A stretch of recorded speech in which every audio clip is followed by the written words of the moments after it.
Naš gost je klinički psiholog Vlajko Panović. Molim vas da ga pozdravite.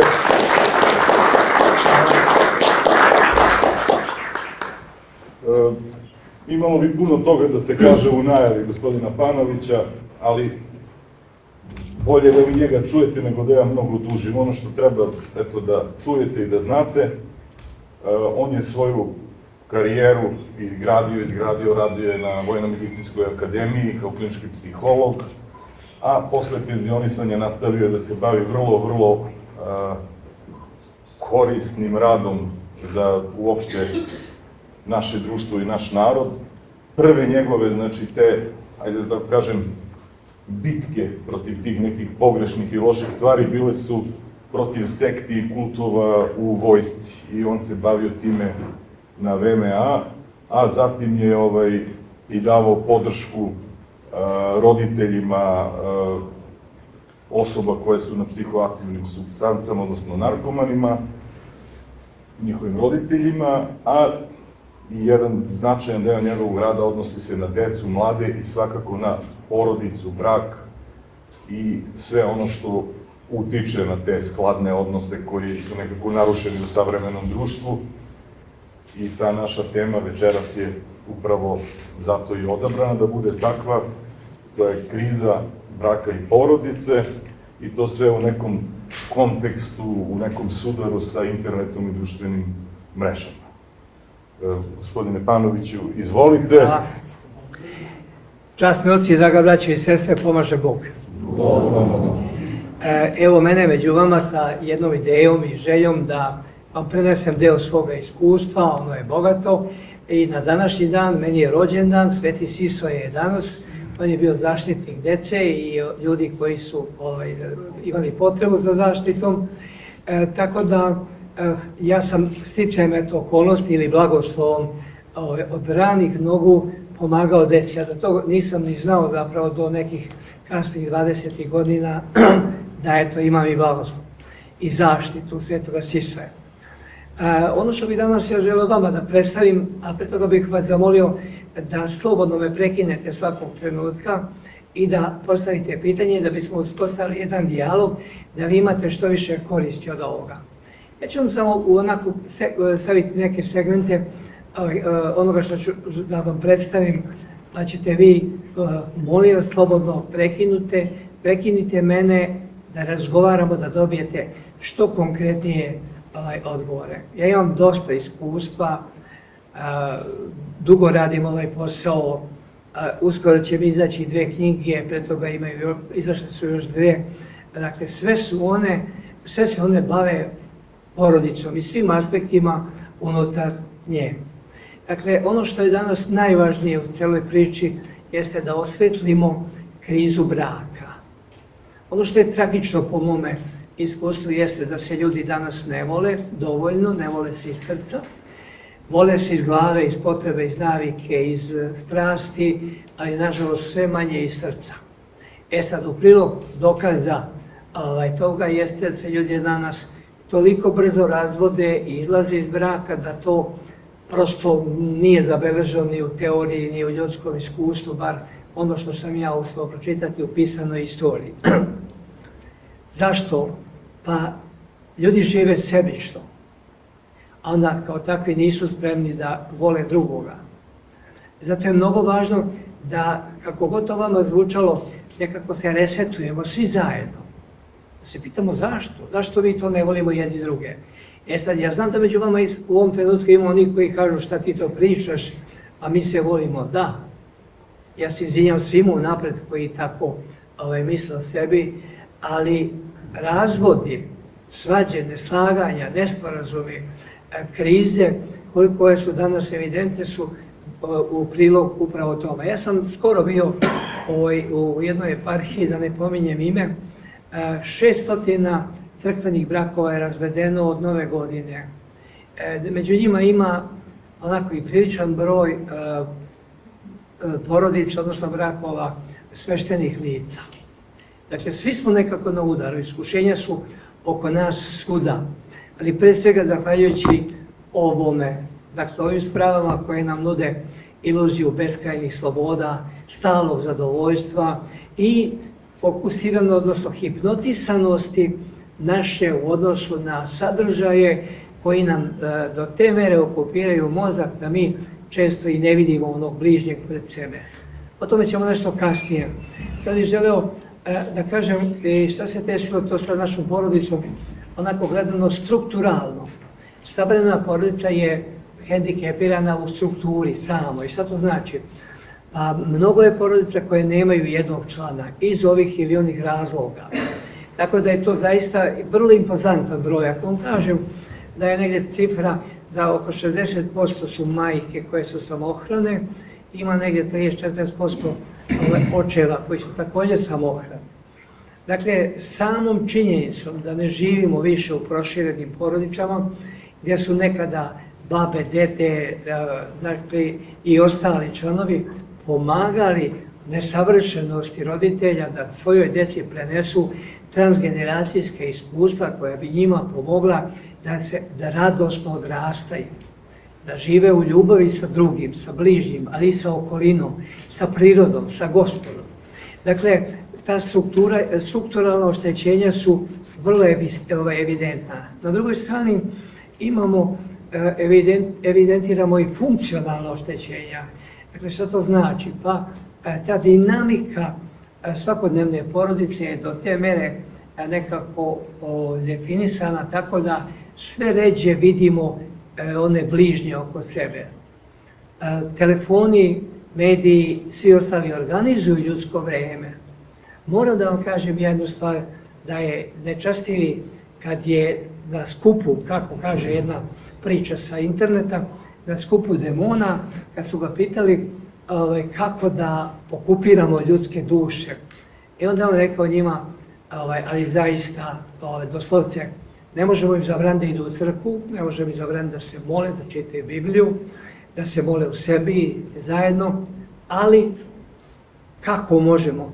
Sad slušajte dobro, kaže, ukradimo njihovo vreme. Molim vas da to zapamtite. Čovjek savremeni više nije gospodar svoga vremena. Njemu organizuju mediji i neki drugi.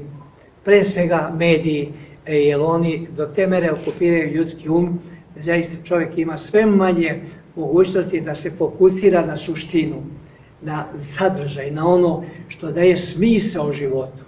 Čovječja pažnja je do te mere razvučena da se teško sastavlja i ja ću vam kasnije reći nešto i o, ako među vama ima onih koji su u školi, jednu pojavu koja je sve češće prisutna, to je gubitak koncentracije kod djece, gubitak pažnje, mogućnost fokusiranja pažnje.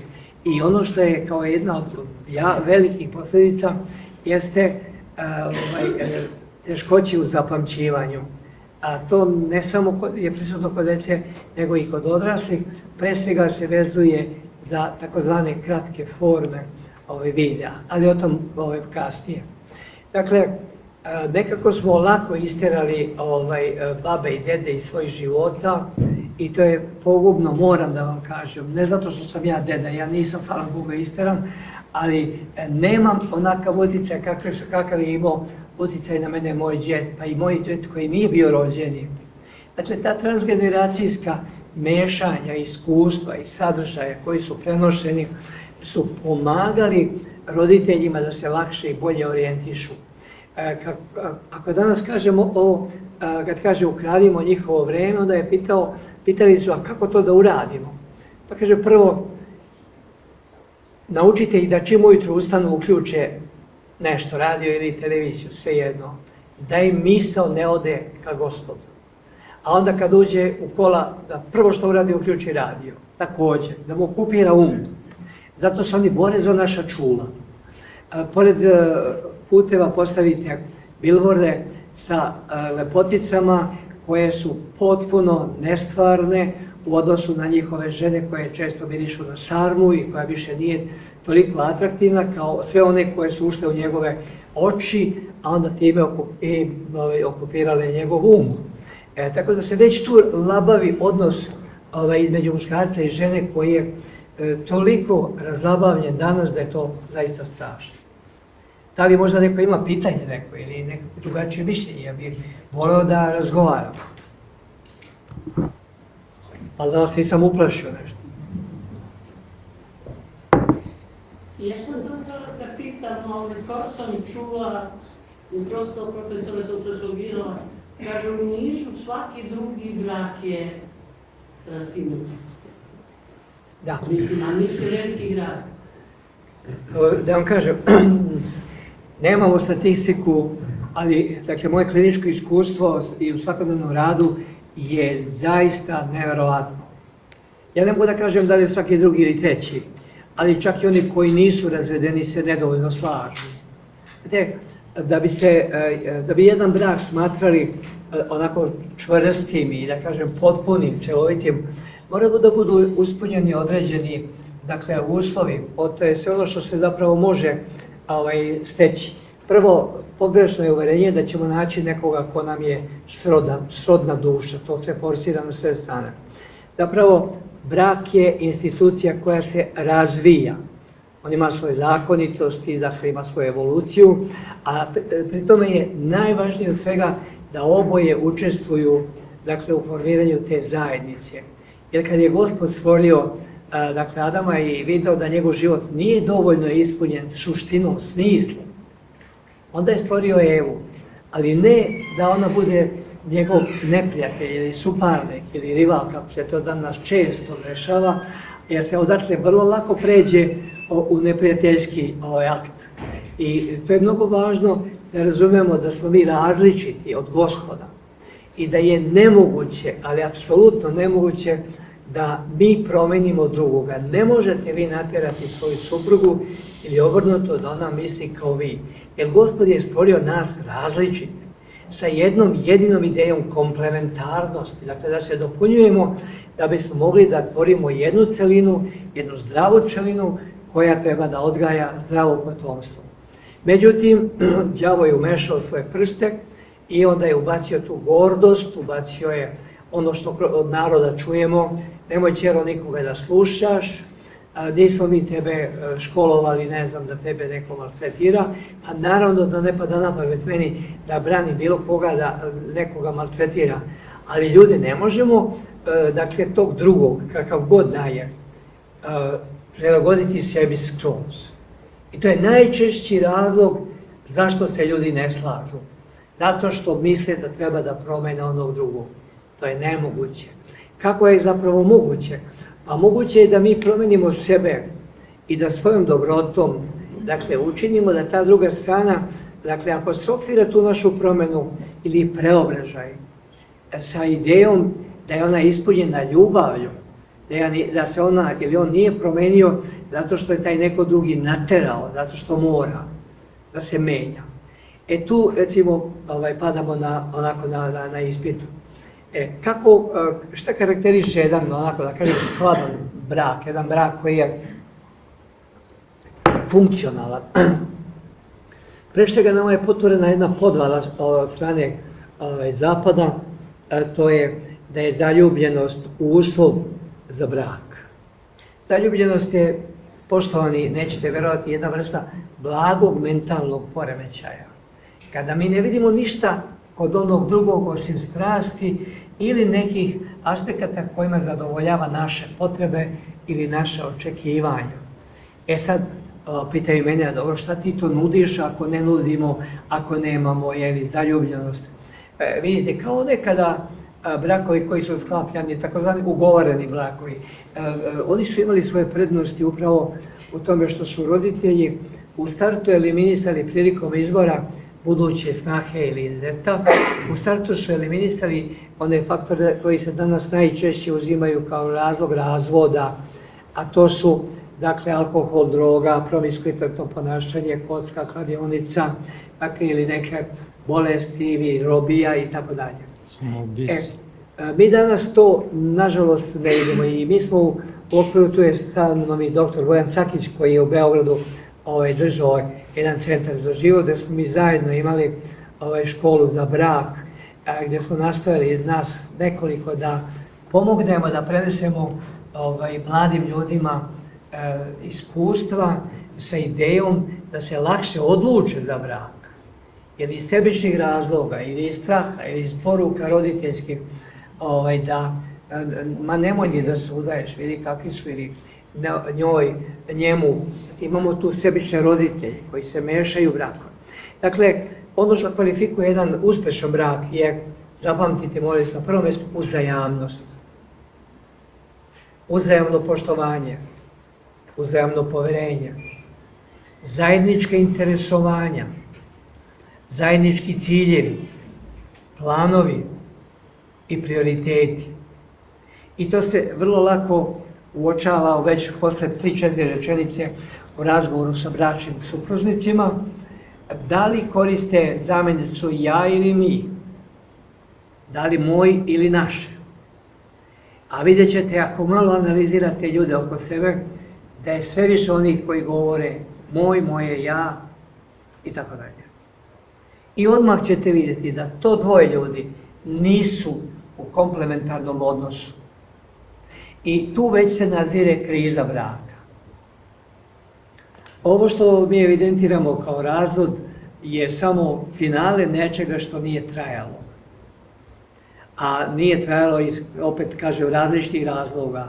Sebičnosti, emocionalne nezrelosti, često nerealnih očekivanja, prevelikog utjecaja medija, dakle i naopako shvaćenih sloboda ili prevelikih sloboda. Kad budemo govorili o deci, onda ćete vidjeti da se to sve preplića. Ja bih vas ovdje podsjetio na Marka Miljanova, vidio sam ovdje ove borce Milačiće, oni su iz tog kraja, dakle, iz Crne Gore. Podsjetit ću vas na onu njegovu čuvenu poruku šta je čojstvo, šta je junaštvo. Znate, mnogo je važno da mi vratimo te stare vrednosti u naše iskustvo današnje. Jer nama su uspjeli da promene, čak, verujte, sad menjaju arhetip, zahvaljujući crtanim filmovima i tom permanentnom punjenju glave sa nekim novim vrednostima, novim sadržajima koji potpuno brišu arhetipsko naše iskustvo. Možda će neko reći da ja pretjerujem, ja bih volio da pretjerujem, volio bih da vi mene osudite, a da to nije tačno. Zato ja hoću namjerno da pojačam cijelu ovu priču, da bi vama ponudio mogućnost da vi razmišljate u tom pravcu, da to prepoznate, da me negirate, da jednostavno kaže nije tako. Dakle, šta je čojstvo po Marku Miljanovu? Hoće neko da kaže? Braniti drugog od sebe. Da. A kako je danas u tom odnosu? Braniti sebe. Braniš sebe. Što si me mrko pogledala, a nisi spremila ručak ili ne znam, što ti je isključen telefon, nisi odgovorio na poruku, evo već 2 sata, nepoverenje, sloboda, egoizam, su do te mere narušili te međuljudske odnose da se to sve preliva i na odnos roditelja i dece. Da li ima ovdje možda neko pitanje ili neka observacija vezano za brak? Pre nego što pređemo dalje. Da kažem, povodom onoga što ste vi pričali za brake i za deke i kako da se pomogu deci učići. Normalno da to onaj ko voli veru, on prvo treba decu da nauči, što nije bilo u mom braku, za vreme dok si moja deca bila. Ja sada kada se spremno molim, normalno pomažem i moja deca učiti da su ih čuvala. Znači, uvijek učili smo da čitaju i večernju i do dana mesa, da ima prelako, prikršteni kreveta i sve to, i oni mene mole da ja dođem da čitam mogu za njih. Ali moja deca nemaju vremena za to. Da vam kažem, ne živimo u ovom. vreme je dimenzija koja je trajna. Ona je beskrajna, ne znamo kad je počelo, ne znamo kad će se završiti, ali od nas zavisi kako ćemo vreme ispuniti sadržajima. Jedan od mojih bivših zavisnika je napisao neke pesme i poklonio jednu zbirku koja je samo jedan stih, kaže ovako: u 1 sat vremena može da stane čitav život ili da samo pada kiša. Hajde sad malo da razmislimo šta to znači. Za sat vremena vi avionom možete da odletite iz Niša do Ljubljane, kolima do Pirota ili ne znam šta, biciklom 20 km, pešice 10 km, ili da sedite, dignete noge i da ne radite ništa. Tu pada porodica danas u nemogućnosti da organizuje kvalitetne sadržaje svojoj deci. Ako im mi ne organizujemo, to važi i za muža i ženu, ako mi ne organizujemo vreme ili ako im ne pomognemo da organizuju svoje vreme, onda će se već neko ubaciti. Na internetu imate ogroman broj tih predatora koji jedva čekaju da dete napiše dosadno mi je. Ili da napiše da je, ne znam, bez roditelja ili da život nema smisla. Toliko su vešti. Mi smo nekada radeći, od 1993. godine kad se desilo ono u Vranju ubistvo, ja sam tada intenzivno, iako sam pre toga imao interesovanja, radio na izučavanju tih manipulacija kroz te nove religije, kultove, dakle i te neke danas na internetu imate toliku ponudu life coacheva i ne znam šta sve ne, da prosto savremeni čovjek koji ne uključuje svoj mozak, lako postane žrtva toga. Zato oni nude sve lagano. Što da ideš tamo da se pregledaš kad možeš, ja mogu da ti rešim sve, instant rešenje, sve. Imate lek za sve.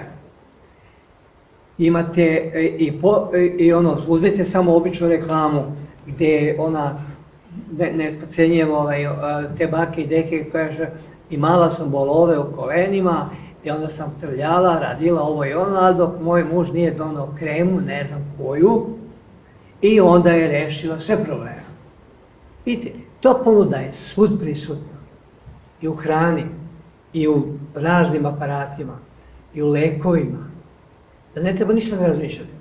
I sad mi pada na pamet da vas podsjetim na dvojicu književnika, odnosno dva pisca koji su kreirali savremenu realnost, a oni su poslužili kao proroci, odnosno nisu bili proroci, nego su zapravo kreirali, po njima je kreirana današnja stvarnost. Prva knjiga je knjiga Georgea Orwella, 1984. godina. Znate, gdje je on predviđao da će se čovječanstvo u budućnosti kontrolisati putem bola, zabrana, cenzura, što je i bilo. Znate, mi smo negde 70. i 80. godina šapirografski umnožavali neke zabranjene knjige. Cenzura, znate i sami, u bunkeru filmu. A onda posle njega dolazi Aldous Huxley sa kultnom knjigom Vrli novi svet. I on kaže neće imati potrebe ni da se sakriva istina, jer ljudi neće u istinu verovati. Knjige ne moramo da zabranjujemo, nema ko da ih čita. Znate, verujte mi, 95% mladih koji dođu kod mene, na moje pitanje, da li čitate knjige, dobijam uvek isti odgovor, ne baš. Onda jedan momak mi reče, na pitanje kad si pročitao posljednji put knjigu, kaže u subotu. Ja se obradoh, rekao, hvala Bogu, evo ga jedan. Šta si pročitao? Mozartove liste. Sad ja pitam se, baviš muzikom, da li je to nešto iz njegove muzičkih dela ili je nešto iz biografije, a on meni rekao, Mozart kladionica subotom izdaje te liste parova. Pazite, smešno, je tragično. Ako on to doživlja kao čitanje knjige, to je tužno. A retko se čitaju knjige, a kupuju se knjige.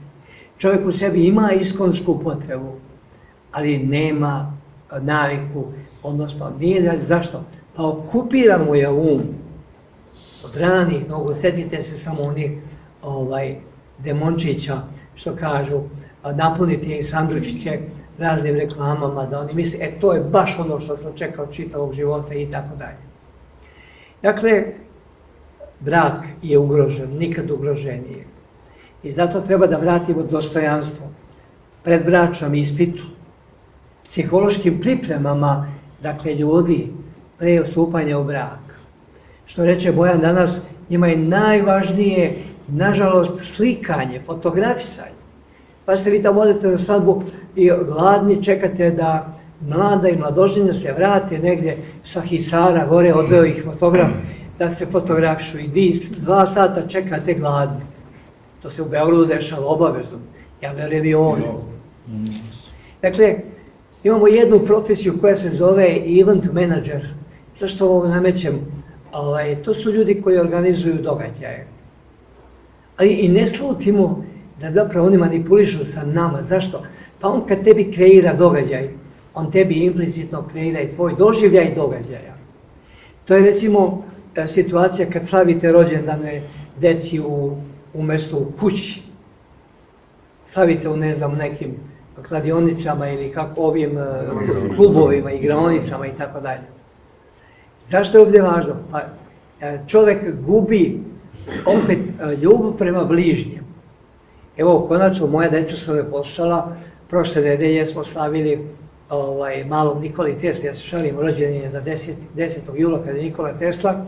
Nisu slavili kao prošle godine u restoranu gdje je bilo 100 ljudi.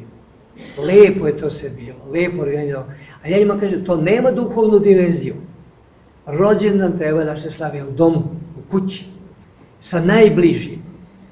Sestrama, braćovo, tetke, strica i ne znam ostalo. Da se tog dana dete osjeti ukorenjeno, da pripada. Zašto? A današnja deca, nažalost, sve manje imaju svest o pripadnosti. Sve manje. Ja imam u familiji neku decu koja su otišla odavno u inostranstvo, njima je nametnuta ta beskrajna sloboda, da oni se više i ne prezivaju kako jesu, promenili su veru i sve ostalo, izgubljeni su.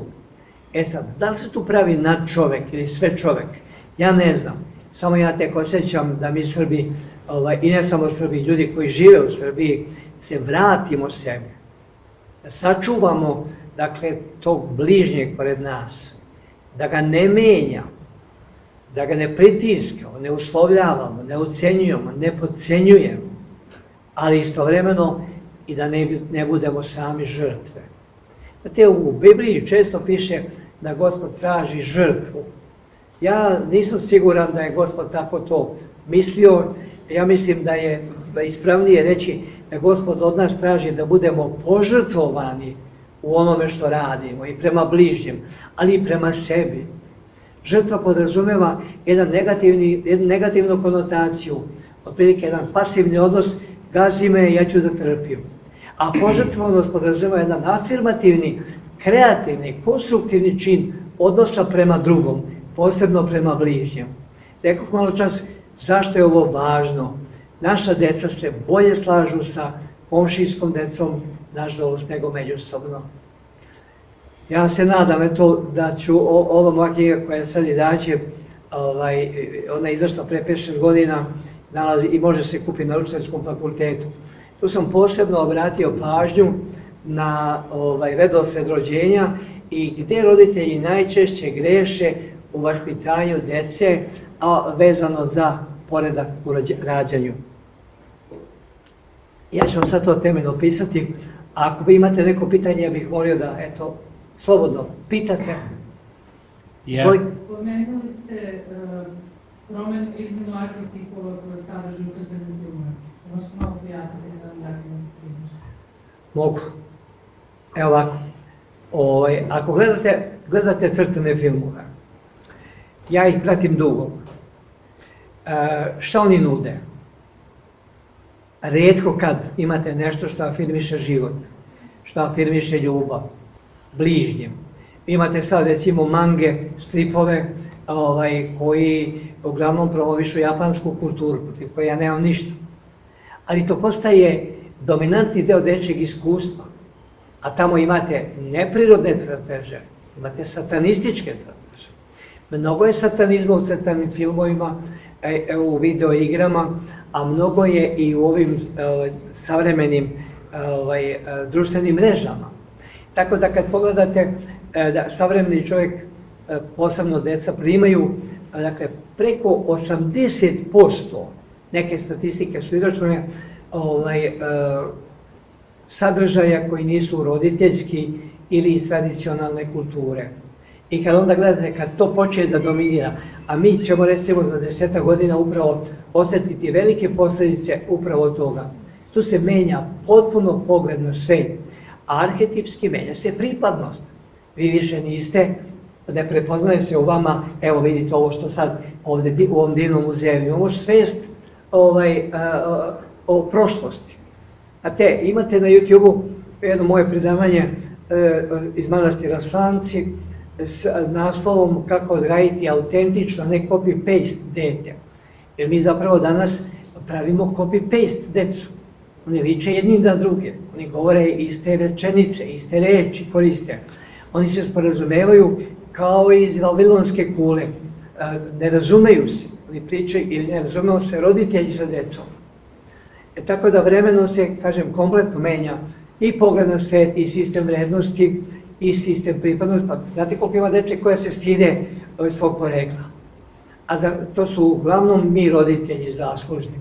I evo jedan od detalja, baš sam danas diskutovao sa Bojanom, doktorom, običaj je u Beogradu u crkvama da se prvo pričešćuju deca.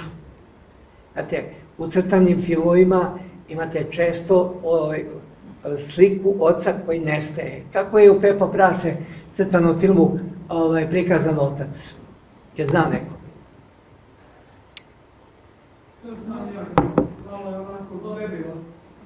Čuj malo, prlja, lenj, mrzi ga sve. Kao Homer Simpson. A to je slika oca. Zašto sam malo pre pominjao džeda? Gospod, džed, otac, učitelj, idemo. Nama se narušava ta hijerarhijska, ta vertikala. Znate, a to ide upravo preko slike oca. U ovoj mojoj knjizi koja će izaći, jedno veliko poglavlje je namenjeno, posvećeno upravo ulozi oca koji nestaje. I savremene porodice otac je isteran ili pobegao. Svejedno, tek nema ga dovoljno. Nema ga u punoj meri iznosa da pomogne deci da vaspitaju taj muški princip koji se ne može naučiti od bilo koga ženskog, dakle, nego od muškog. Oca, džeda, strica, ujaka. Evo vam još jedan primjer. Nekada su bile institucije ujak i tetka. Znate, kad kažeš, kod nas je bio običaj kad se ugrizeš za jezik, kaže doneće tetka kolač, pazi, da te umiri. Ali vidi, tetka dolazi i stvarno donese nešto, jabuku, kolač, bombonu. Ujak također, kad nisi mogao da razgovaraš sa svojim ocem ili stricem, bio je tu ujak koji će te sasluša i neće da te izda. A šta se danas dešava? Od ovih 800.000 ljudi u Srbiji koji tuže svoje bližnje, ogroman broj sestara koje ne govore, koje se sude, koje se ne vide, koje, Bože me oprosti, šta sve ne rade jedni drugim. Ja ću vam reći da smo mi analizirajući pre jedno 15 godina u Beogradu neke brakove koji se razvodili, uzimali smo različite podatke, da sad ne davim time, 30% brakova je u Beogradu razvedeno putem crne magije i verovanje u nju. Vračare, proroci, bioenergetičari, tarotolozi, numerolozi, astrolozi i svi ostali veći utjecaj imaju nego mnogi, onako, da kažem, koji su tradicionalno pomagali ljudima da shvate suštinu života. E sad, savremeni čovjek je previše okrenut ka budućnosti, on želi da kontroliše sve, da zna unapred. I tu je on pogodan za manipulaciju. Niko ne zna šta će biti u budućnosti svim Gospoda. Možda ima među vama neko ko zna. Ja bih volio da upoznam takvog. Ali znate li koliko je ljudi koji imaju mentalne probleme upravo zato što bi želeli da kontrolišu sve šta će se dogoditi? Evo ja ću da otkrijem i onako iz mog iskustva, iz moje prakse, pošto se mi bavimo uglavnom mislima i nama misli kreiraju naše unutrašnje doživljaje, pre svega one negativne. Ljudi koji razmišljaju u relacijama, i to zapamtite, kada vam misli počnu sa šta ako, tu u 90% slučajeva imamo katastrofične scenarije mogućeg štetnog, mogućeg lošeg. Vidite ovo, šta ako ostane bez posla, šta ako me ostavi, šta ako i tako dalje. Tu imamo fobije, strahove, stalne brige, neusaglašenost i to je ono što dominira. Ranije je u iskustvu ljudskom dominiralo je bavljenje prošlošću. Ima toga i danas, ali vjerujte mi, iz mog iskustva malo ima ih manje nego ovih koji su uplašeni. Zašto? Pa globalno gledano mi smo stalno uplašeni. Biće rata, neće biti rata, ovamo mediji vam serviraju sve najgore. Mene je jutro zvala jedna novinarka sa idejom da radimo priču, ne znam, o ubistvima u Beogradu. Ja sam je molio, hajde da napravimo promenu, da malo radimo priču o ljudskoj dobroti, o lepoti. Naša djeca žive u ružnom svijetu ili svijetu ružnoga. Ja sam na Kipru predstavio pred 20 godina rad sa naslovom Odrastanje u svijetu ružnog. Nije ovo da se hvalim. Hoću da vam kažem da sam ja okrenut tome i da sve one koji dođu do mene nekako pokušam da resetujem. Da ne gledamo samo krv, nasilje, ubistva, ludilo. Pogledajte vi ove portale. Nema ničega što vas smiruje. Sad se vraćamo na odlov sa Haksija, kog sam vam ostao dužan. On je jednim delom sve rekao kao nećemo imati potrebe cenzuru, neće ljudi verovati u istinu, neće knjige čitati, ali je najvažnija rečenica koju je on tada izrekao, a koja je danas sve prisutno u našem iskustvu, kad je rekao da će najveći stepen kontrole nad ljudskim umovima biti postignut onda kada im razvijemo potrebu za stalnom zabavom. Da li prepoznajemo vreme u kome živimo? Dominira zabava. I ta zabava, kroz okupaciju ljudskog uma i kroz podizanje uzbuđenja adrenalinskog i čoveka stvara zavisnog. I mi danas imamo ogroman broj ljudi koji su zavisni od uzbuđenja. Kocka, kladionica, alkohol, promiskuitetno ponašanje, dakle, i još mnogo toga. A šta je suprot toga? Šta mi kažemo u Gospodu, u molitvi Gospodu? Bože, daj mira duši mojoj. Savremeni čovjek nema mira. A još je Ivo Andić lijepo napisao u jednoj finoj sentenciji od znakovima pored puta, da samo miran čovjek može da stvara, može da uživa. I ono što je najvažnije, a što danas nedostaje, može da se raduje. Savremeni čovjek se ne raduje, zato i ne voli, ne stigne da voli drugoga, se ne raduje. Ja mog unuka koji ima sad 18 godina učim u odnosima muško-ženskim, rekao sam, najvažnije je da budeš u društvu devojaka koje se raduju, koje se smeju, koje umeju da raspolože, naprave atmosferu. Ja ne mislim time da diskriminišem druge, ali hoću da ponudim nešto iz svoga iskustva, da mi resetujemo svoju realnost. Ljudi, svi smo uplašeni, namrgođeni. Znate, poznaćete to i po garderobi. Evo, može jedan banalan primjer. Sad je leto, pa hvala Bogu imamo malo drugačije. Pogledajte kad dođe jesen. Uglavnom dominiraju tamne boje. Ja sam prošle ili ove zime izvukao i negdje neku pelinanu jaknu, staru, sjajnu, znate kako je već, crvenu. Ušao sam u autobus i vidio sam kako me svi gledaju. Ne mene zbog mene, nego zbog crvene boje. Ja sam bio jedini koji nije imao sivu ili brown, bordo ili kako god, crnu jaknu. A vidite, to odražava i našu unutrašnjost i nemire u kojima čovjek živi. A kad je čovjek nemiran, kako kaže Ivo Andić, on se stalno bavi svojim nemirima. Kroz kocku, kladionicu, promiskuitetno ponašanje, ekstremnim sportovima i tako dalje. Zašto? Pa drogira se adrenalinom. Ima li pitanja? Bolje da me pitate, jer vidite, ja ću otići daleko. Evo ja bih da vas pitam ono stanja i to što ima po našem gradu, da li mi možemo svi da utičemo na to da se to prekine, da se to zaustavi i da nema to đavoskog, nemamo za leto, da se kockamo i da pravimo probleme, a ulice nam prljave i ne znaju ni da ih počiste ni ništa. U nedelju ujutru umjesto da stanu nama da očiste, svoje prljavo sačuvaj Bože. Da li mi možemo to da tičemo? Da vam kažem nešto. Do naroda se pobunilo, imali Vidite, narod praviti revoluciju nećemo raditi ništa. Ali ako pođemo da organizujemo sebe unutar kuće, da vaspitavamo svoju decu, uvijek je bilo iskušenja, sad ima mnogo više, slažem se s vama. Ali iz kuće prvo roditelji moraju da promene sebe. Pa jeste to, ali kad oni izađu s drugarima u grad, a šetaju roditelj ne može da dežura, gdje oni idu šta radi. To Vidite, malo par što dobije. gospođo, ima jedna sjajna rečenica. Život u vrlini je najbolja odbrana od greha. Ako mi razvijamo ljubav unutar naše porodice, ovo nije oponiranje vašem mišljenju. Ja samo želim da vam kažem da ja godinama razmišljam u tom pravcu. Šta uraditi? Ne možemo da uradimo, da zatvorimo, da zabranimo. Pekare, kladionice, apoteke. Šta govore?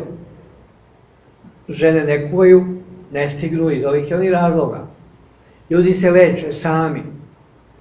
I kockarnici, a ljudi se zabavljaju. A zašto? Zato što mi, gospodo, nismo našu decu dovoljno naučili da rade. Mi našu decu štitimo od rada, od obaveza. Neka ti sine ja ću. Kad smo se mi mučili, ne morate vi da se mučite. Mislite, rad jednako je muka. Ja u šali kažem, pošto je moj otac to isto govorio, ja sam rođen na selu i nas je 4 bilo, nismo mogli da se školujemo, osim kasnije kad smo sami. A onda je tata meni rekao, lako je tebi sine, ti sjediš i ne radiš ništa i dobijaš pare. I onda sam ja to uzeo, kad me neko pita šta radiš, ja ništa. Sedim, pričam i dobijam pare. Moramo da promenimo naše svest u nama. Moramo da pre svega razumemo da nemamo mi dovoljno dobar uticaj na decu. To je tužno. Ja ne osuđujem, ne optužujem, ali je tačno. Tačno. Pa kad vi detetu koje gurate u kolicima date telefon da se on zabavlja ili dok jede, ga tako animirate da jede, vi ste njega izgubili. Zašto? Pa neće sutra ni da jede, niti da spava, ako mu ne daš nekako uzbuđenje. Ja gledam tamo, pošto ja živim tamo blizu Dunava, majke koje guraju kolice i bebe unutra. Verujte mi, 90% drže cucu deci u ustima da bi one mogle da pričaju i telefoniraju ili puše i tako dalje. A znamo da se cuca zove šarena laža ili laža. Da je korišćena da se premosti trenutak dok majka, ne znam, higijenski ne spremi dojku ili dok ne spremi mlijeko da da detetu. A sad šta radimo? Pa deca razvijaju takozvana okeanska osjećanja, ono fantaziraju beskrajno ili fokus na oralni region. I mi ćemo to imati problem kao kasnije, jer ćemo imati sve više ljudi koji su debeli, sve više oni koji jedu previše, puše, piju i su brbljivi, pričaju. Znate, to je Freud, koga ja baš nisam mnogo ljubio, ali neke stvari ima, to nije on izmislio, on je samo interpretirao to transgeneracijsko iskustvo. Fiksacija na određeni region ostavlja posljedice. Zato ako smo mi dovoljno prisutni u iskustvu ili odrastanju naše dece, a to podrazumeva da ih mi vodimo, ali ne za ruku, ne tako što radimo umjesto njih, nego ih učimo da se raduju onome što rade. Znate, ja izvinim, dr. Bojan, njegov sin sa 6-7 godina vozi traktor tu u dvorištu. On se raduje kad to radi. A nudio sam godinama čokoladu roditeljima koji mi dokažu da imaju manje od 100 igračaka u svojoj kući. Ima li među vama oni koji imaju decu da imaju manje od 100 igračaka? Žao mi je, čokoladu ćemo pojesti mi. Prošle godine u istočnom Sarajevu ili srpskom Sarajevu pokušala jedna dama da me prevari i rekla, evo mi nemamo. A onda je muž pustio ruku i rekao, ćuti, kad smo tek preselili, nismo raspakovali ih još. E sad, zašto sad govorimo ovo? Zato što čovjek savremeni živi u izvinite na izraz đubretu. Nema kuće u kojoj nema viška garderobe, sportskog ribolovačkog pribora, igračaka, plastike. Nema. I sad je samo pitanje šta će nam to. A sad se sad dešava. Deca koji imaju mnogo igračaka ne razvijaju odnos. Igračka služi kao veoma važan didaktički materijal. Da dete svoju fantaziju ili ono što gleda u svojoj realnosti, u okruženju, prenese u odnos dve igračke. A kad ima 50, on ne igra se ni sa jednom, igra se 5 minuta i baci. Znate, ja imam fotografije sa dozvolom nekih roditelja iz mog okruženja. Kupili su najskupocenije igračke deci. A znate čima se njihove dece igraju kad izađu napolje? Štapićima, skupljenom slamom, travčicama, praznim flašama ili čašama od jogurta. To su prirodne stvari, to je Gospod stvorio detetu da na taj način dete uđe u realan svijet. Nažalost, bar u gradovima velikim, deca su lišena tog direktnog iskustva. Te u Beogradu neka deca meni na moju molbu da mi nacrtaju pile, crtaju pile probodeno na ražnju. To je tužno. Neka deca se ne znaju gdje su im sahranjeni babe, dede i ne znam ostali.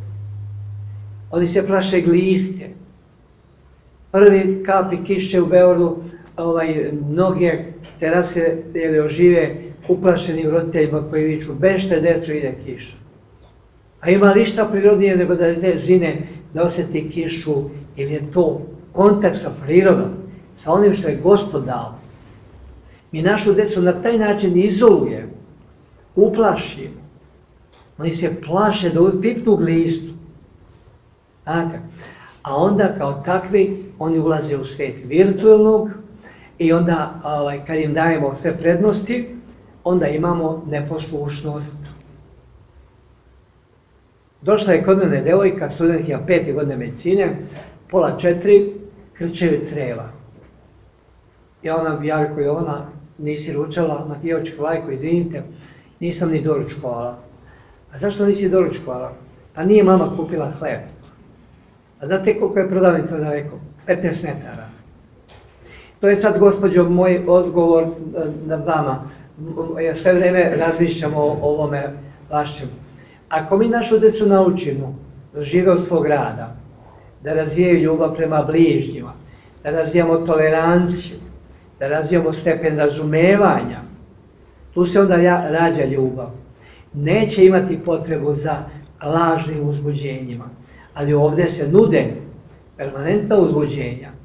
I to je ono što teško, ne samo deca, teško mogu i odrasli da se odupru.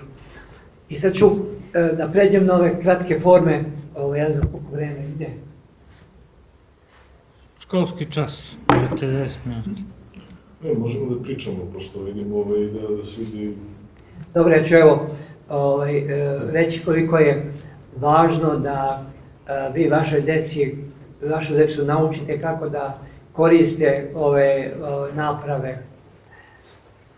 Pre svega, mnogi roditelji su kupili sa plemenitom idejom da znaju gdje su im deca. I to većina ljudi u strahu, znači da znaju gdje je dete. I sad ću vam vidjeti priđeni kad sam mi kupili našoj kćerki prije, ona je bila 15 godina, stara telefon i sad sam opet kažem plemenitom idejom da je znamo gdje je, da nam se javi, da ne brinemo i tako dalje. Ćao Maki, ćao, gdje si, tu sam. Gdje tu? U Beogradu, gdje ću biti? A Beograd je od Batajnice pa skroz, znate, 20 i više kilometara u prečniku. A to većina roditelja tako radi. Na moje pitanje, odnosno na pitanje nekih mojih rođaka, da li da kupim detetu telefon, moj odgovor je kroz pitanje, a šta će mu telefon? Znate kako me pogledaju, ne možete da verujete. Ko šta će mu, kako odnosi, imaju sad otprilike, pa znaš ne bi da moje dete bude jedino. Ne, treba da bude jedino. To je to autentično dete kome ja težim, da svima nama pomognem da razvijamo autentičnu djecu. Vidite, ovo su sve autentični oko nas. Oni su bili, znači, požrtvovani u nečemu i ostali u istoriji zapisani. A copy-paste deca, koje danas pravimo većina, će onako proći, neviđeni, neopaženi. Onda se pitamo ko će ovu Srbiju voditi. Moramo stvarati autentične ličnosti. Znate, usetite se kroz istoriju i Karađorđa i svih ostalih. Ja sam sad, hvala Bogu, 10 puta već idem na Svetu Goru, pa sam bio i u Svetoj zemlji, gde vi ne možete da verujete, izvinjam se što tako kažem, oni koji jesu vjeri, gde god smo kročili, Sveti Sava je prisutan. Ljudi, evo ja se naježim sad. U Palestini, gdje god smo kročili u manastir, Srbija, Sveti Sava. Pazite autentičnu ličnost. Ja ne kažem da sad mi možemo se napraviti, ali zašto ne bi neko od nas ovde odgajio Pupina, Teslu, Svetog Savu, Novog? Zašto dozvoljamo da nam ovo pravi prosečne ljude? To je meni tužno, sad izvinjavam se kako vam. Dakle, ako već kupujemo deci telefone ili šta god, treba da im pomognemo da oni razumeju šta mogu da urade sa tim spravama. Znate, vi imate na YouTube-u mnogo profesora, nastavnika koji su u ono vreme korone tako dobro obrađivali neke jedinice iz gradiva, da je to bilo fantastično. Ja sam sa svojim unukom tad, pošto su pažnja preko televizora ili kako su radili, opada. A onda smo se mi vraćali, toliko imate dobrih stvari, znači ima mnogo. Čak i među ovoj veštačkoj inteligenciji, među njima imate stvari koje možete koristiti. Ali zapamtimo šta je apostol Pavle govorio Korinčanima, sve je dato na slobodnu volju, ali nije sve na korist. A onda je i ono što je na korist, nije sve na spasenje. Hajde da to zapamtimo, pa da kažemo, ne možemo mi dati deci na slobodnu volju da oni vladaju sa telefonima ili opšte spravama. Mi živimo, malo pre kad sam govorio o pričešćivanju, u teroru deče, patrijarhat polako preuzima vlast.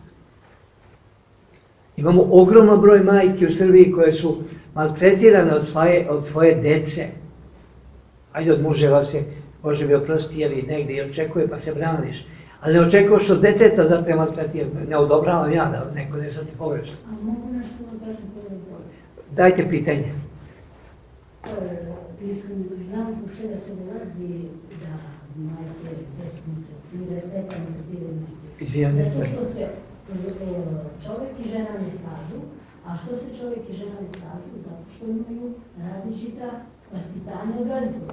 A ovdje će da dominiraju na svakim i uče s posljima da radi tako i oni normalno djecu svoje uči tako. A nije normalno, gospođo. A nije normalno. I onda moje se ne može ništa.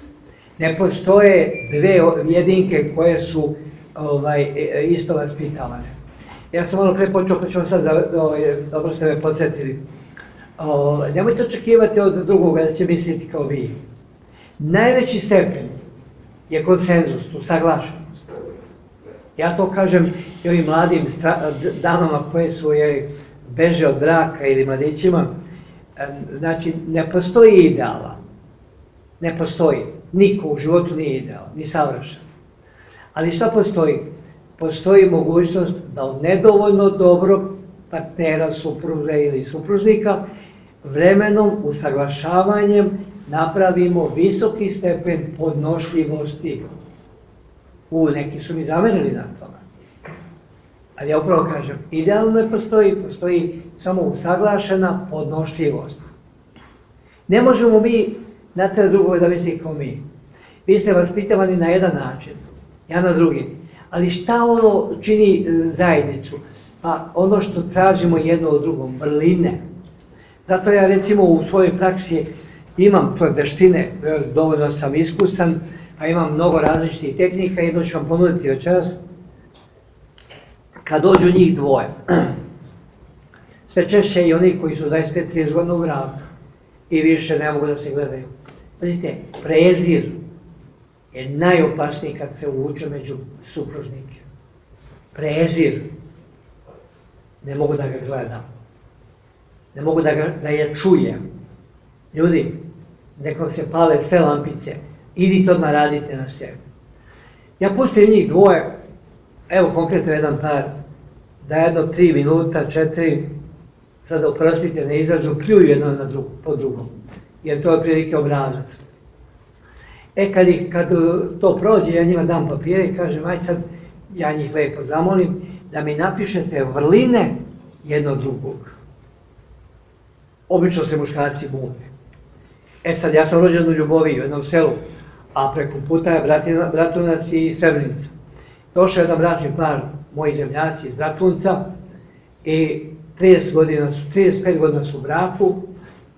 Sad, jer nešto ne ide, ne mogu da je gledam, ne mogu da ga smislim. Ona njemu kaže, pored ostalog, to je ono što mi pamtimo ili zlopamtimo neke situacije iz života, neke detalje koje čuvamo kao glavni argument sutra da zadamo udarac, završni udarac. Kaže ona pored ostalog njemu, šta hoćeš Milane, tvoja strina je naše Milošu donela štramplice sa buvljaka na babine. Pazite, štramplice sa buvljaka strina. Koliko ima vaš sin godina Miloša, ona ponosno, 33, 32. Zamislite tu ženu ili muškarca svejedno, koji 32-3 godine pamti ovde, to je ono što nas razdvaja. Što mi lovimo greške jedni drugima. I onda čekamo da sutra kad krene u obračun, da ko više ima iskustava loših i onda idemo. Ti si meni rekao ovo, ja sam ti ono. To je ono što nas dovodi do razvoda. Vrhunac je bio, kad sam ja njima dao da napišu vrline jedno drugog. Ona je odmah uzela da piše. Žene su odmah, da vam kažem, u većini slučajeva nekako drugačije i hoće da čuvaju porodičnu i brak češće mnogo nego muškarci. Mada sad imamo i već invaziju žena koje idu u slobodu u tupa. Uze ona da piše, a on ovako odmahnu rukom za iza kosu i kaže meni, piješ bolan zemljak, nisam ja došao nju da falim ovdje. 33 godine ste u braku, kažem ja, tako. Šta si ti po zanimanju? Inženjer, ona ekonomista. Koliko imate djece? 3 djece. Dakle, ne deluješ mi da si glup, da nisi znao šta radiš kad si se ženio. Sad ja tu njega malo isprepucam i onda on reterira i kaže, pa dobro, ne mogu da kažem, ona je bila dobra domaćica, ona je dobra domaćica, bila je dobra i prema mojim roditeljima, pa ne mogu da kažem, dobro je vaspitavala ih djecu. I sad ne valja ti sad ti ne valja po stare dane. Ne držim ja lekciju nikome, ne kritikujem ja nikoga, ja samo moram da osvestim. Dakle, još jednom, ne možemo promeniti drugoga. Nemojte u drugome tražiti mane, greške, nedostatke, nego tražite vrline, dobrotu u drugome. I zato je važno da mi jedni drugima, ono što sam rekao malo pre, razvijamo uzajamni odnos. Toga, nažalost, nema, izvolite. Evo jedno pitanje, koliko vaspitanje dece u duhu sveti tajnih pravoslavnih i Božih zapovesti može da dovede do stvaranja kvalitetne ličnosti koje će moći da drži brak, da se tajni zapovesti može. Naravno, očekivani odgovor je mnogo i to je zaista blagodat da imamo.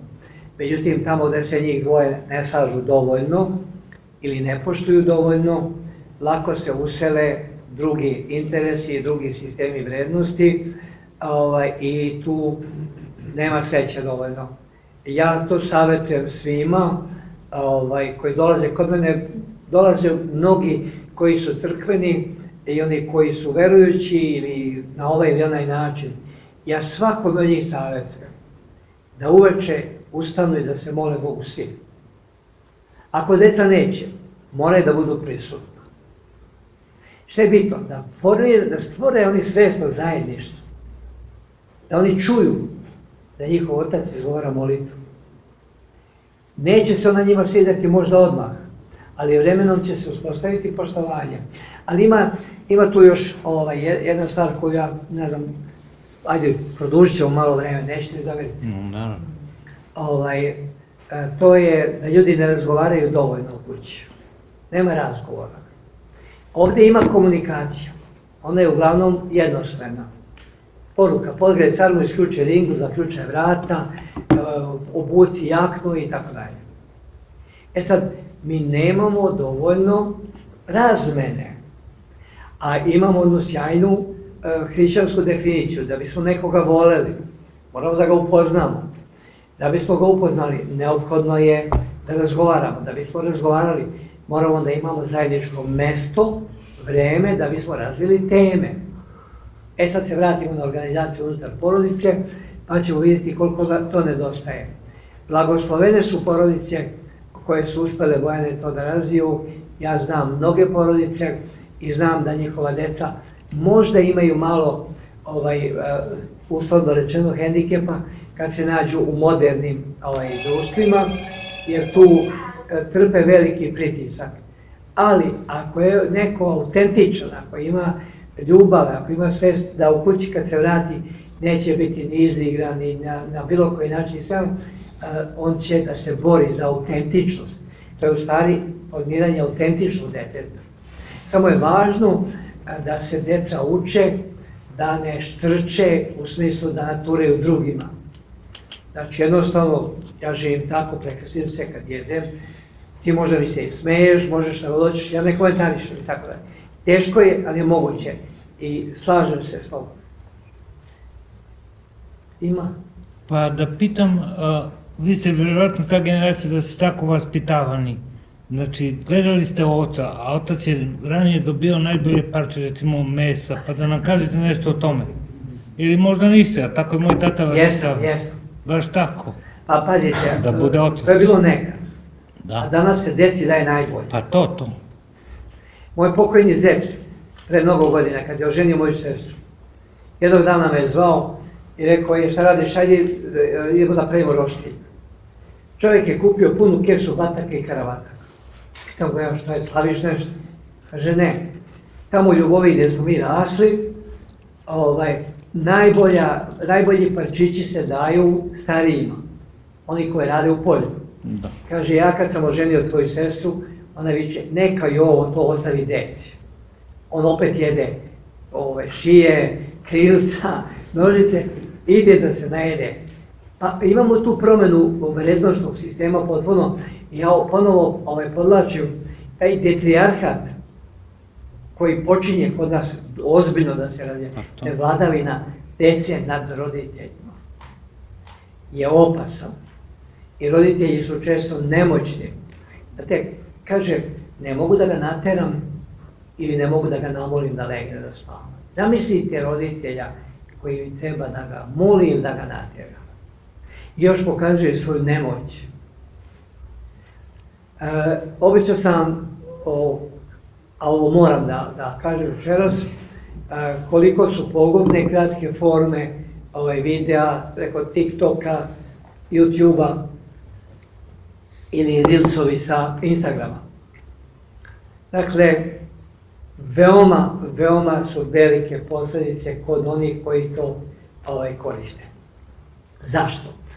U procesu učenja, da bi se nešto zapamtilo, neophodno je da prođe nekih 5 faza. Prva faza je percepcija, opažanje onoga što se dešava. Druga faza je traganje u mozgu, u iskustvu, za nečim čime bi uporedili, osmislili to što se dešava. Treće je uopštavanje ili generalizacija, četvrta je kratkoročno pamćenje i na kraju dugoročno pamćenje. Tek onda ide mogućnost reprodukcije. Vi znate, čujemo izreku da je ponavljanje majka nauke. Sad, kod kratkih formi mi nemamo ovaj proces zapamćivanja. Imamo samo prvu fazu koju prati uzbuđenje, radoznalost i nagrađivanje dopaminom. Dopamin je hormon zadovoljstva koji nas čini bespomoćnim da uopštavamo, nego šta radimo? Razvija se samo glad za novim i novim sadržajima i samo ideš listaš. I tu, znači, nema komparacije sa iskustvom, nema uopštavanja i nema zapamćivanja. Zato zamolite vašu decu ili sebe, kad god neko gleda te kratke forme, posle nekog vremena da vam prepriča šta su gledali. Verujte mi, kod mene, u mom prostoru, niko nije mogao da seti ničega. Jer objašnjavam fiziološki, mentalno, nema faza, nema prolaska kroz faze da bi dovelo do takozvane retencije zapamćivanja, pa tek onda mogućnost reprodukcije. Ali čega ima? Poštovani Prokupčani, imamo nečega što deca često kažu, imamo dosadu, imamo prazninu. Vi ćete čuti često od dece da im je dosadno. Zašto? Pa nisu naučeni da idu ka sadržajima koji će ih raspoložiti, ali na pravi način, koji će radovati, neće naučiti nešto, nego se zabavljaju. Dignemo, gospođo, revoluciju protiv zabave, permanentne zabave. I posebno protiv tih crtenih filmova koji su deci pokazali sve najgore, pa bolje da ih upamtu. Verujte mi, ja godinama tu pričam. Imamo isto fenomene, vidio sam ranu erotizaciju dece. Znate, to je nevjerojatan fenomen. U beogradskim obdaništima meni se sve češće žale vaspitačice da deca kad idu u podne da legnu, drže ruke u gaćama. Znate, to deca 5-6 godina, pred polazak u školu. A o seksualizacijama može i doktor Bojan da priča, koliko je abortusa dece, devojčica od 13-14 godina. Pitanje je onda, da li mi volimo tu našu decu? Kad ih dozvolimo da ovladaju neki drugi vrednostni sistemi, a gde smo mi tu? A mi se svađamo. Mi smo nemoćni. Izvolite, gospođo. Nije pitanje, ja bih se dovezala na nekoliko vaših komentara. Radim u prosveti, profesor sam književnosti i to u školi za talente.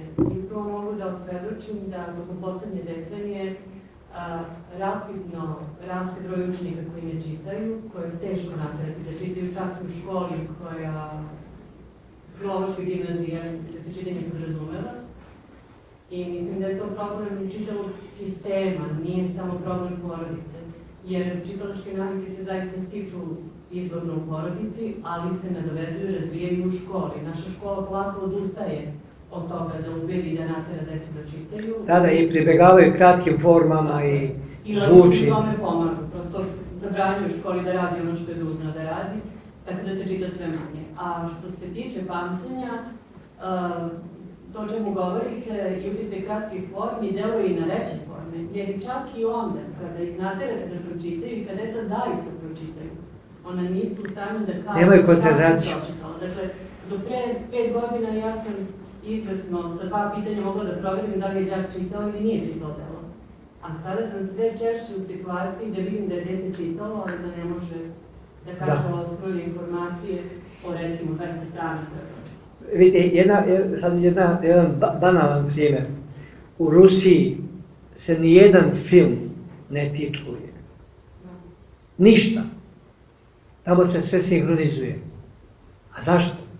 Pa vi ne možete uvek da pratite titl, sadržaj, da to obradite kognitivno, emotivno, da date neki smisao da to ostane u vama. I to je već, znate, dugo godina. Jedna od posljedica je pretrpavanje ljudskog uma.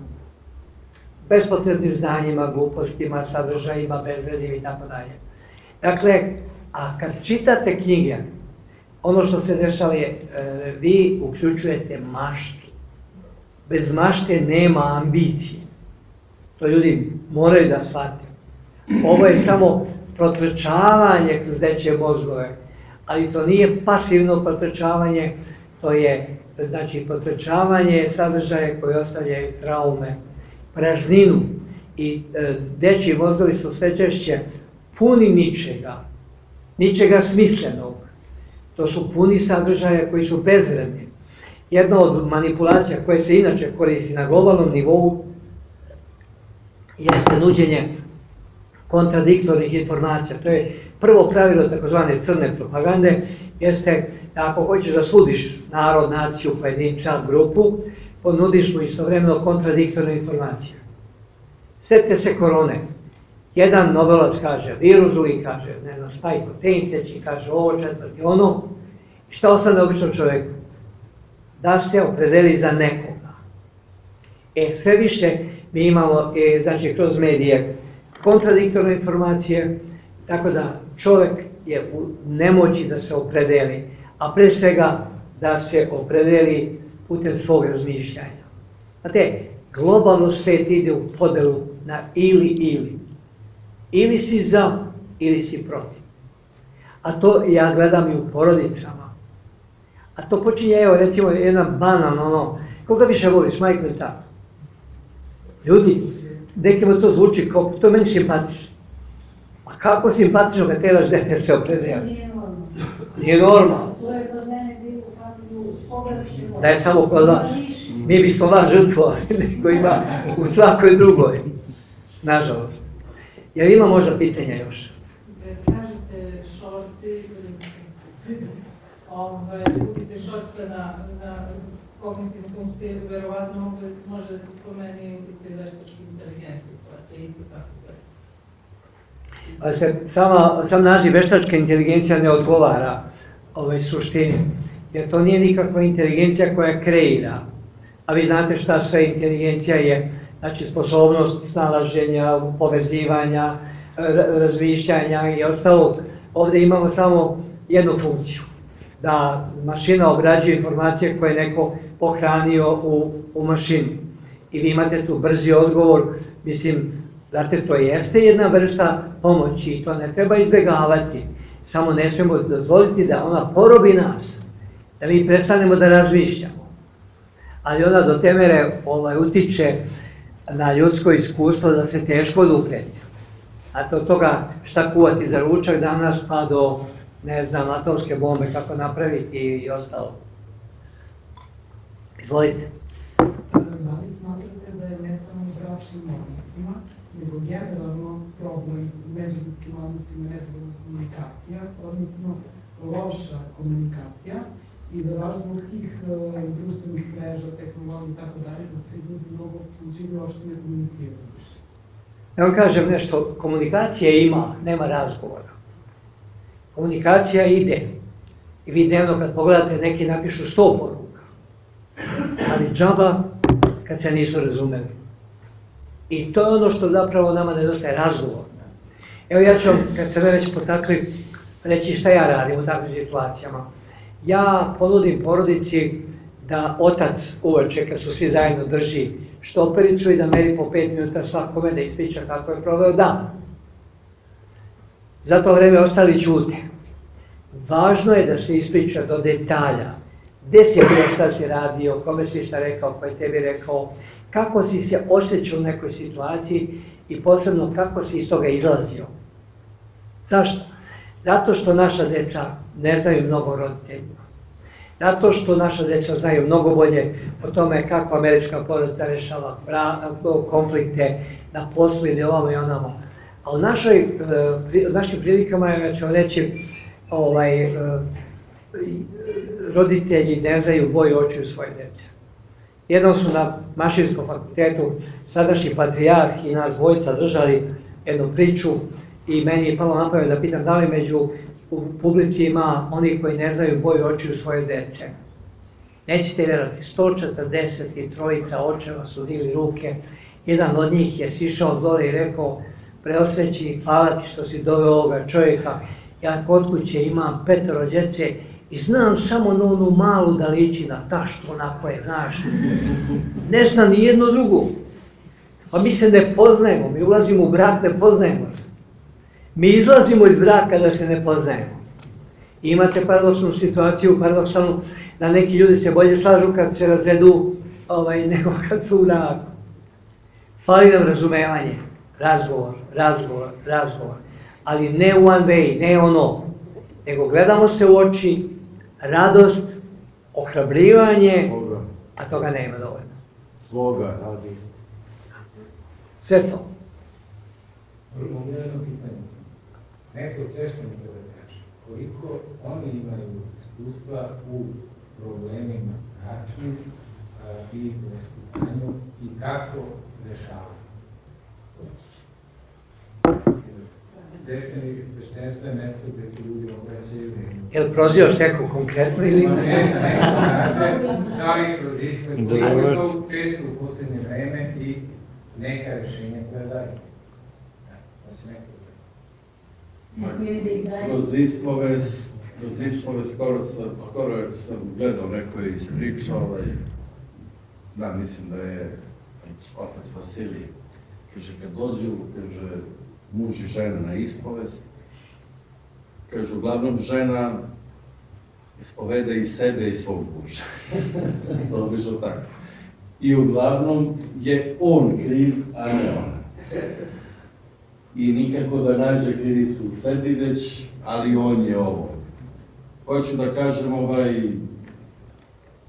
činjenica da je, kao što je uvaženi profesor i rekao, da je iznad svega nedostatak razgovora, i razumevanje isto? Nerazumevanja.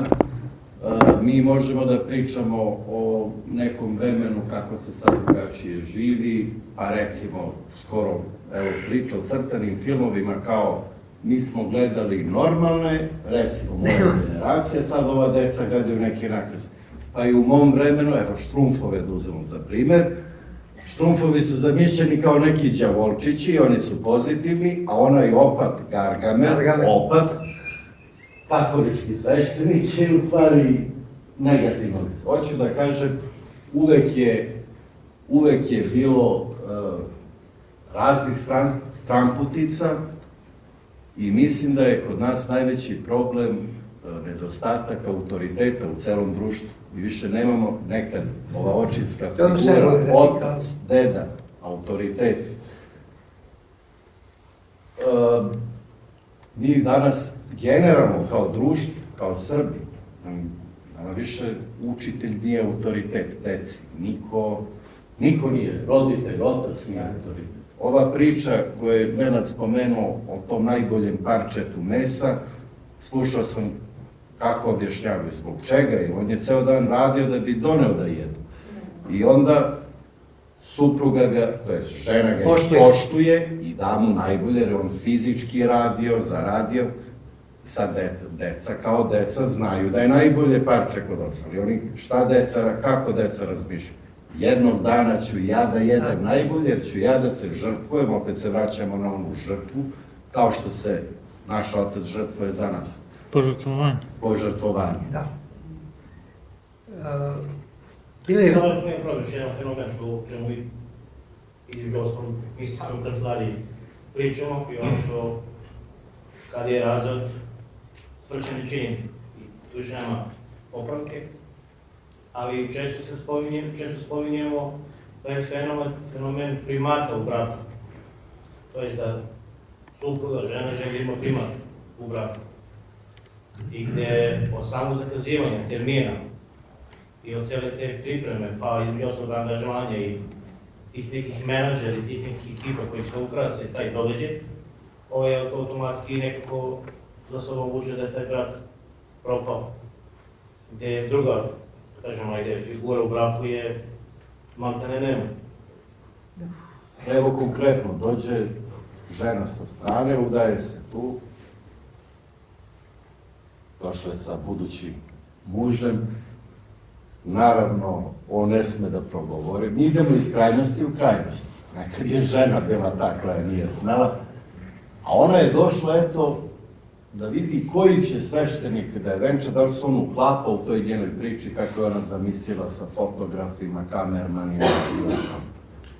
I često to pričamo, otac Nemanja kaže u kancelariji da dođu da zakažu venčanje i uvek se gleda, ako je čije paroh mladoženje. Međutim, uvek se priča sa budućom mladom. I sad namerno pričam sa njim, namerno nju ostavljam sa strane. Ja u nekom momentu vidim onom krajičkom oka da on traži blagoslov, da mu ona klimne glavom, da on ne sme da odgovori. Ja vam kažem, čitajte na Google Nikola Tesla o ženama i feminizmu. Tu imate jednu odličnu njegovu observaciju. Koliko god mi mislili da, kažu, on se nije ženio, nije imao kontakta, on je napisao nešto što će se desiti u 20. veku, a to je da će žena biti dovedena u situaciju da igra mušku ulogu. Mi imamo danas inverziju uloga, imamo mnogo žena koje su muškobaljarske, imamo mekanih muškaraca, ja ne osuđujem ništa, ne dajem vrednosti sud svoj, ali upravo ovo u prilog ovoga što vi pričate. Zato je važno da muško dete od puberteta vaspitava otac. 90% muškosti možda primi od oca. Obrnuto, majka za ćerku. Mi imamo danas baš inverziju. Pa su ćerke razmažene uz očeve, a onda bili su ratovi, ginuli, imamo disproporciju u ponudi i potražnji, imamo te mekane muškarce i žene se jadne žale. Znate, ja sam na jednom skupu velikom i sa nekim feministkima razgovarao, one kažu da i mi čezemo za čvrstim muškim ramenom, stavom. Znate, onaj koji ima tačno da i ne. Mi živimo ovo što bi kod nas ovdje u Šumadiji rekli u vremenu relativizma. Možda bitne ne mora da znači, a ne možda ili jesi ili nisi. Fali nam stav. Fali nam muškarci koji će da povedu autentični ovi. Ne koji se prilagođavaju. Sad s druge strane, sve su učinili da od unisex mode preko današnjih patika koje žene nose na haljine, da žene sve manje razvijaju ono što je muškarca od uvek privlačilo kod nje, to je ta gracilnost u hodu, u govoru, u ponašanju. To je ono što odlikuje damu, žensko treba da bude dama, princeza, bogorodica. Ona treba da bude poštovana, neko ona rodi dete, a ne da se penje i kači zavese, na primjer. Ili u jednoj situaciji kad sam ja pitao da li ima među vama, radili smo zajedno porodice, da li ima žena koje zavrću slavine, menjaju sjelice, nećete vjerati, njih 5 je ovako lupno ruku, moj doktore, kaže, mi smo naše muževe poslali na more s decom, a mi krećemo u kuću.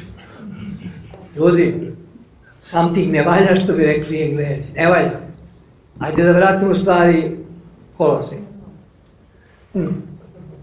Neki dan bila jedna dama koja me je prosvetljila. Priča ona priču o Adamu i Evi. I sad Adam u nekoj svojoj nemoći kaže njoj, što si morala da poslušaš onu odvratnu zmiju? Onda njemu onako kaže, pa dobro, zeznula sam se, a što si ti morala poslušaš mene?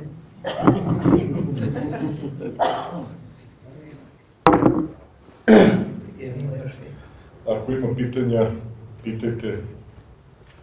Ako ne, možda neki zaključak za kraj i da završimo. Izvolite. Kako? Da. Pa da vam kažem nešto, roditelji često greše pa prekidaju djecu kad nešto rade. Nemojte to nikad raditi. Zašto? Pa dete fokusira, prvo ide svoja radoznalost, onda razvija interesovanje i onda ima fokus pažnje, pa ima onda interakciju rukama i to je ono što treba poštovati. Nemojte nikada prekinuti dete kad nešto radi, da mu namećete nešto drugo. Drugo, nemojte da ima dete 100 igračaka oko njega, 2 i ništa izvan toga. Dajte detetu mogućnost da razvije fokus na ono što radi, jer igračke su veoma važne u iskustvu deteta, jer ono uspostavlja relacije. Oni uglavnom postave jednu kao tatu, drugu kao mamu ili ono u vrtiću, igraju se doktora, igraju se ovoga ili onoga, ali roditelji tu često nemaju strpljenja. Ajde, dosta završi, prekini. I sad imate tu jednu dramatičnu situaciju, dok majka spremila ručak i postavila supu, deca u drugoj sobi igraju igrice ili šta god, i onda majka kaže, ajde ručak, čak čujemo iz druge sobe. Evo, sad ću što si dosadna. Mi nemamo strpljenja. Znači da bi dete razvilo fokus, mora roditelj imati strpljenja. I da ne insistirate na finalu, na kraju, na rezultatu, nego na procesu. To važi i za školu.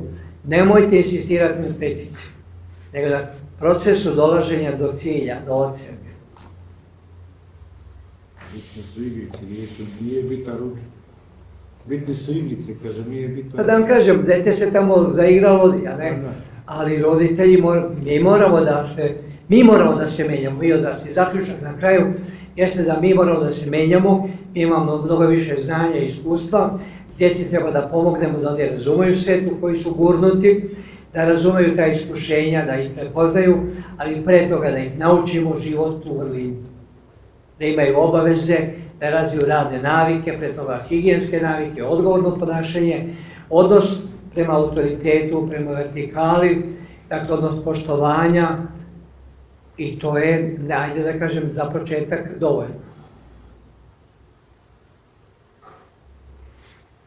Sve smo dobili i pitanje i odgovore.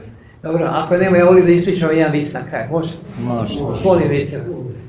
Tamo negdje u Ljubovi, mojoj, tamo gdje sam ja rođen, u brdima posle onog rata, dovela ondašnja vlast da prosvećuje narod i prosvećuje filharmoniju. I tamo nagurali seljaku u neku zadružnu salu, ovi gude, a seljaci spavaju. Umor, radili cijel dan. Samo negdje tamo iz zadnjeg reda, jedan se osmirio i viče, još, pa još, tako 10 puta.